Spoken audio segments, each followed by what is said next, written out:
Əziz könüllülər, sizi salamlayıram. Necəsiz? Ürəkdən təbrik edirəm. Əlbəttə ki, bax sizlər kimi mən də və bütün Azərbaycan çox həyəcanla gözləyir Avropa oyunlarını. Və bax nə gözəl bizim hazırlıq proseslərimiz gedir.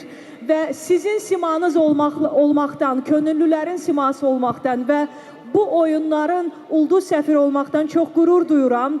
Və bura əli boş gəlməmişəm. Sizin qarşınıza çox yeni bir özümün təşəbbüsüm olaraq, yəni boş durmadım, istədim ki, bir ulduz kimi Avropa, Bakı 2015 Avropa oyunları üçün nə yaza bilərəm? Əlbəttə ki, bəstəkar, ifaçı kimi yeni bir əsər, yeni bir mahnı sizə ərmağan etmək istəyirəm. Bakımın üzü gülür. Bakı hazırdırmı dinləməyə? Könüllülərimiz hazırdırmı?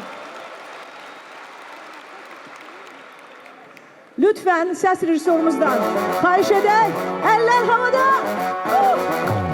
Bura ünvanın ünvanıdır, sülsevənlərin məkanıdır, əfsanələr şəhəridir.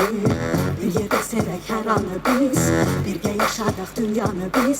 Bakı yurdum ad yeridir. Salam olsun hər gələn qonağa. Qəlbimiz dönür dağa, mənim başımın özü gülür. Səmadan yerən o tökülür bizə yarışlara.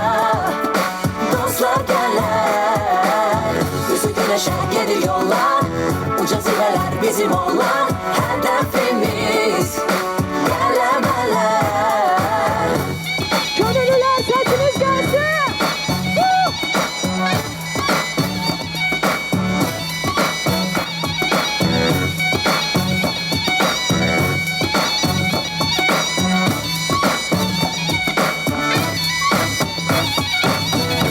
Hökmü xoş əməldir, görülən işlər mükəmməldir. Var könüllü gənclərimiz, uğurlu günlər səslər bizi.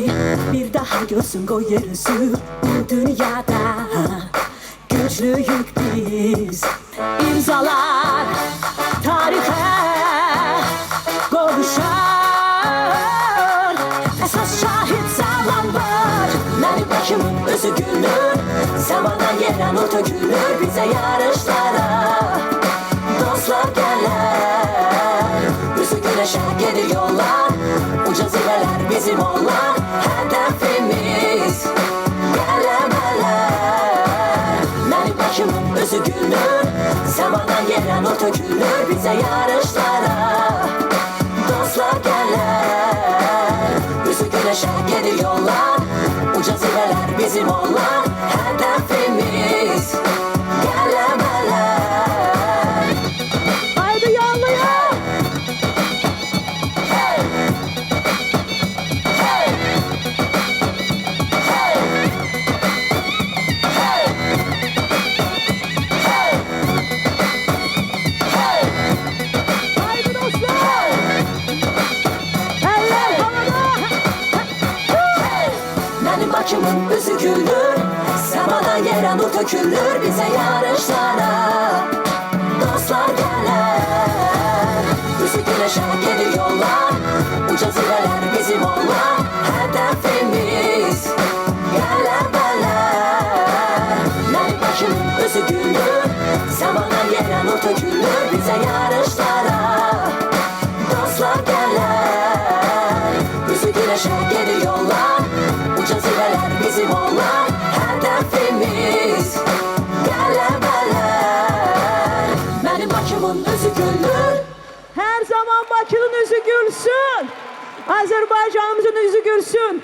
Aziz gönüller lütfen alkışlayın. Samira Efendiyeva, Cəbrayıl Rəsulov və mən Tünzalə sizlər üçün öpürəm sizi, uğurlar.